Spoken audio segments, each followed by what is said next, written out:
Je veux juste vous faire écouter un petit vocal d'une de nos sœurs pour vous faire comprendre clairement quels sont les enjeux, les raisons de la lutte que nous sommes en train de mener. Parce qu'il y a beaucoup de confusion, il y a beaucoup de bavardage. Il faut que la jeunesse africaine comprenne dans le fond les raisons de cette lutte de libération. Écoutons-le ensemble. Le premier point, c'est l'enjeu. Dans l'affaire du Mali, de la Guinée, du Burkina, du Niger et du Sénégal où on compte les morts, alors qu'au Niger, il n'y a pas de morts. Ce qui est en jeu, c'est l'industrialisation de l'Afrique. Autrement dit, la transformation par les Africains des matières premières de l'Afrique pour approvisionner en priorité le marché de l'Afrique. L'enjeu, c'est celui-là, il n'y en a pas d'autre. Le second point, c'est la cible. La cible, elle est double. Et la cible principale, c'est le Nigeria. C'est pas le Niger. Reprenons la chronologie. En 1975, l'ECOWAS, CEDEAO en français, la Communauté économique des États d'Afrique de l'Ouest, est créée. Où ça? Au Nigeria. En 1980, le plan continental d'industrialisation de l'Afrique est adopté. Où ça? À Lagos, au Nigeria. Il faut se rappeler qu'en 80, on est encore en pleine lutte de libération dans toute l'Afrique australe. Et qu'il va falloir attendre 1994 pour des élections libres en Afrique du Sud. Je passe, chute du mur de Berlin, etc. 2003. Les 15 États de l'ECOWAS commencent à travailler sur la mise en place d'une monnaie commune, l'ECO. ECOWAS, ECO quoi. On est en 2003. 2005. L'avion qui transporte les experts financiers ouest-africains et leur sécurité tombe. Aucun survivant. Il devait rejoindre Abuja, la capitale du Nigeria, pour les travaux donc sur la création d'une monnaie commune. L'avion a décollé de Lagos et à quelques dizaines de kilomètres de Lagos, c'est le crash, demeuré inexpliqué jusqu'à ce jour. Il y avait par exemple le général Cheikh Oumar Diarra du Mali parmi les victimes. Soit dit en passant, ça vous fait une belle jambe si vous avez la sécurité dans l'avion et que l'avion tombe.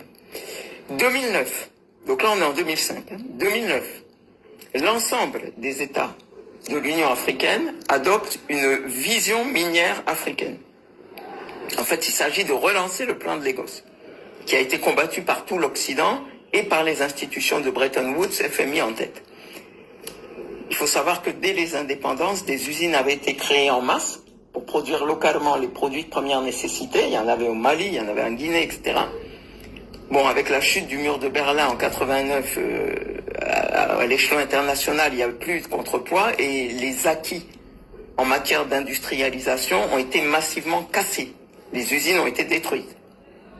Et tenez-vous bien, dès que les États africains adoptent la vision minière africaine, en 2009, dans les jours qui suivent, les Européens convoquent une réunion d'urgence pour contrer l'Afrique, réunion au cours de laquelle ils disent textuellement « les Africains nous ont déclaré la guerre ».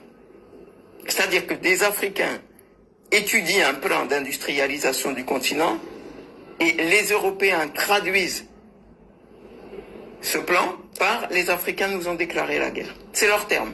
Ça a même été écrit dans certains bulletins techniques. Ce qui est effarant quand même, même pour des Africains aguerris, c'est effarant comme réaction.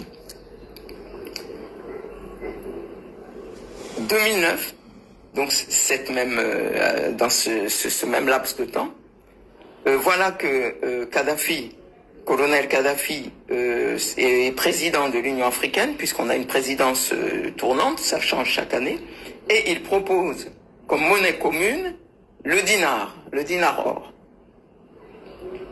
C'est-à-dire comme si lui, Kadhafi, qui est un panarabiste fervent et qui s'est vu en continuateur de Nasser, pouvait doubler l'impérialisme occidental sur le terrain africain, et notamment français. Évidemment, il est liquidé. 10 ans plus tard, les l'ECOWAS relance son projet d'ECO. Et maintenant, c'est Alassane Ouattara, donc en visage noir de défense de l'UEMOA, donc l'organisation qui gère le franc CFA fabriqué en France. C'est donc Alassane Ouattara qui, avec Emmanuel Macron, organise le sabotage de la création de la monnaie ouest-africaine.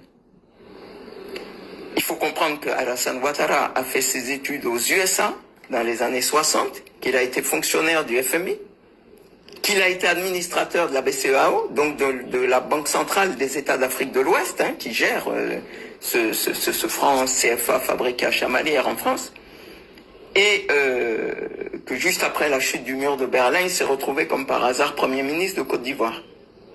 Il faut bien comprendre ce qui se joue en Afrique de l'Ouest. Du côté francophone et franc CFA, les deux poids lourds, le Sénégal et la Côte d'Ivoire, et de l'autre, la Fédération du Nigeria qui concentre 60% de la population ouest-africaine et qui a vocation à être le moteur de l'indépendance ouest-africaine au plan économique et de l'industrialisation.